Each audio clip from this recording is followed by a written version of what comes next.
thank y'all. Here we go. So I'm Senator Graham. I just got in town last night. I was briefed this morning by all the people who have been fighting this fire. And here's my takeaways. I am grateful. I am very grateful that men and women would risk their lives to save our houses and to save our lives. I have never been more impressed by a team spirit than I've seen here today. The firefighters from all over the state have come here to help Horry County. Y'all have stepped up to the plate. You've saved property and you saved lives. And on behalf of everybody in South Carolina, thank you, thank you, thank you. So now what do we do next? We keep fighting this fire. It's not over yet. To the National Guard, thank you for bombing the fire. It's been a team sport, right, General? After that, sir. So one of the most amazing things to me is that a fire of this magnitude and this ferocity was able to be beaten back by bravery. I've seen the videos how close it came to your homes. And the only reason it take out homes and kill people is because all these firefighters put themselves between the fire and your house. The one thing I've been told by the county is that the COPS grant and the fire grant from the federal government have made a difference. Now we need to look at the federal government and make it more efficient, but there's definitely a role for government, and it is in the area of public safety, and we want to make sure we keep helping our communities. These fire grants and these COPS grants have made a difference. Now we applied for a federal grant to get reimbursed here. We don't know how much it's going to cost Horry County and the other communities, but it's going to be a lot. So we're going to reapply, and I think the economic impact to this community is real. One, I'm going to put a claim in for eye damage because my eyes are irritated. The smoke damage has been real. So the bottom line is I wanted to come and see it for myself, and I'm beyond impressed. I've been around the military most of my adult life, and there's no better operation that I've seen here of coordination. The drones mattered. I was told the takeaways were that the drones mattered. The aircraft made a huge difference. To the South Carolina forestry folks, you've really educated me about how fires start and what we need to do in terms of control burns. So it's been a real education for me. But the bottom line, the story of Horry County is people coming together. I talked to a firefighter from Hilton Head and Bluffton and other Charleston. They had the same response. This is a tight-knit community. This is coming from people that don't live here. To all the folks who've been feeding the firefighters, thank you. To the church and the community centers, thank you. To the Meals on Wheels, thank you. This is the best of the community coming together, and it makes me feel better than anything I've been around lately because I've been in Washington. And ain't much good going on up there, but there's a lot of good going on here. And what makes America great is this. It's not the government. What makes America great is people like this who are willing to risk their lives and willing to make sure that the rest of us are safe. And I pledge to you, I'm going to help you any way I can. And I'm going to turn it over to your great congressman who's been on top of it from day one, Russell Fry. Thanks, son. This is a truly remarkable moment, I think, in how communities come together. When you look at where we were Monday with smoke, you could not see at this particular location. You could not see 20 yards in front of your face, and because of the incredible effort of Horry County Fire Rescue, we have people from Jasper County, from North Carolina, from McClellanville in our state pulling together. That is what South Carolina is all about. I think Senator Graham hit the nail on the head about how we got here, but the efforts that it takes to put out this fire. And we've all seen the videos of the flames higher than the house itself. And the only thing that stood between that house burning or the fires and that house burning down were people who stood there in incredible pressure, incredible heat, and making sure that we put those fires out. So we are not out of the woods yet. I think it's really important for our community to watch and to make sure that they're paying attention to our local authorities, that they are not engaged in burning. We are in a burn ban, and so it is not the time to be doing this. Listen to your local authorities, follow their instructions, make sure that we get out of this safe, and at the end of the day, let's pull together, like Senator Graham said, as a community between federal, state, and local, and make sure that we continue to fund and advocate for things like public safety. My brother is in the fire service. I understand the incredible work that they do, the sacrifices that they make. They've had our back.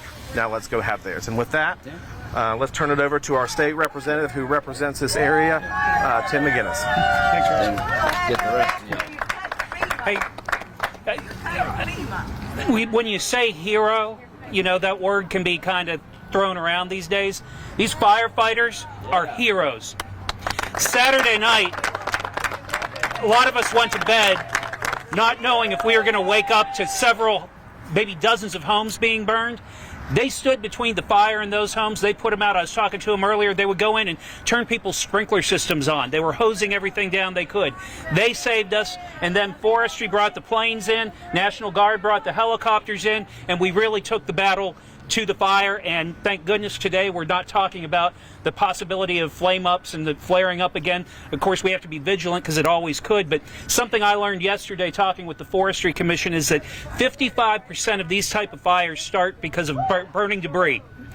The penalty for burning debris right now is a $200 fine for your first offense, $500 for your second offense. Millions of dollars have been spent to fight this fire that was caused by debris burning.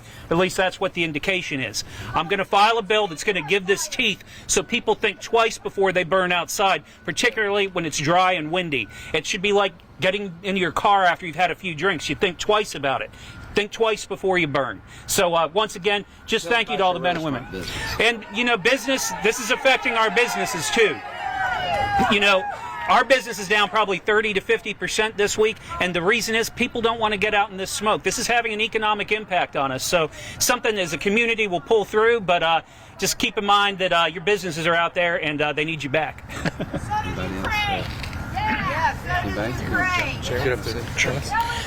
I just want to say thank you to all the firefighters from across the state who've come into Horry County.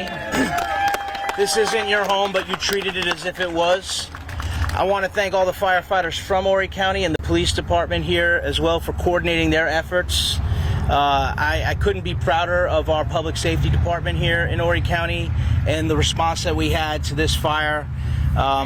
Their work and their efforts are what really saved a lot of property and a lot of lives over the course of the last couple of days. I want to thank the state legislators and the federal legislators who stepped in when we gave them a call and said we needed some help. They came in with the resources we needed to help fight this fire. And I couldn't be prouder of all of us working together and trying to combat this very dangerous situation. So thank all of you for your efforts, and thank you guys for everything that you do as well. Mr. Chairman? Yes, sir. Thank you, sir. I want to thank the community for standing by these first responders and supporting them. We are a tight community, Senator, and I want to thank the close relationships we have with other professional firefighters and volunteer firefighters that came down here, that answered the call. We all work together as one team. Public safety has been my priority ever since I've been on council, and now you know why. If we are ready, we don't have to get ready, and Horry County is ready because of the community and because of the administration, because of the council, and because of our close relationships with our state and federal partners and the other communities in South Carolina. Thank you for your tremendous support. The firefighters hear you and feel you, and so do all the other first responders. Thank you very much. All right, got any quick questions? Anybody? Any requests made for additional resources? Obviously, Horry County continues to grow, whether it's more funding to get more boots on the ground, have more firefighters here full time. So we've applied. What do you call that grant? Safer grants. Safer grants. Is that the one we were turned down? No, that's a different. The economic. FEMA something. Yeah. Okay. So number one, when it comes to Horry County, you need more. You need more roads. You need more of this. You need more of that. I live in Seneca, and it's a 4.5-hour drive, and I'm going home here in a minute. Horry County and the Grand Strand is a cash cow for the state. To everybody in every other county, the more you invest here, the more you make. People want to come here from all over the world because it's a great place to visit. It's a great place to raise a family, and we're going to keep it that way and to do business. So count me in for more.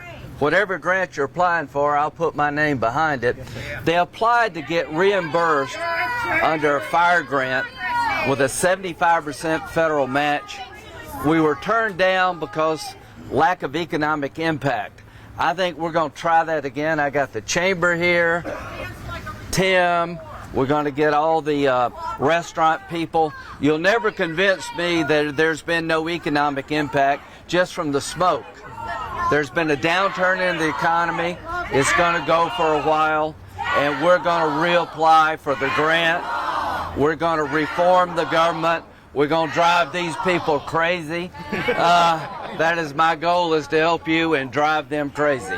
So thank you very much. Are you going to host the town hall? I'm going to keep doing what I'm doing. They've made their point. I'm making mine. I'm going to keep doing what I'm doing to help President Trump. I don't need a town hall to know what to do. All right. Thank you very much. You tweeted after the president's address this week. You said Trump 2028. Is that just pushing? It was a joke. It was a joke. It was a joke. Have you talked to the president about what's going on here? Yeah, I talked to him. He's a big fan of Russell's, and I'm his golf partner. And so we play a lot of golf. I always lose. I think he likes it that way. It's not that I try to lose. I just can't beat him. But I'm going to talk to the president, and Russell will too, and we're going to take another shot at this grant because this community needs to be reimbursed. And all these firefighters from other communities, who's watching Hilton Head? You know, who's watching Charleston? You know, they're here helping you, and they're putting their community's suffering too. So we're going to get this right. I think this is why these grants exist. There's a role for the federal government. We're going to make sure it's met here. So yeah, I'm going to talk to President Trump about helping us here, and to the National Guard, and to the Forest Service. Y'all have stepped up yet again.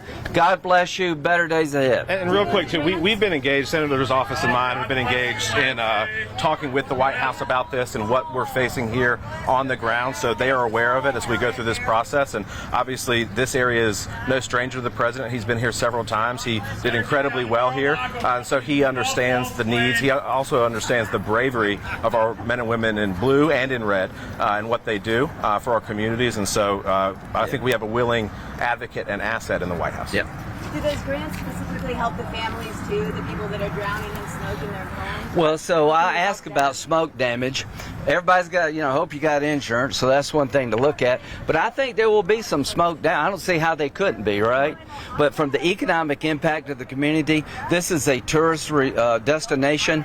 I'm sure you've lost business. I'm sure you lost customers.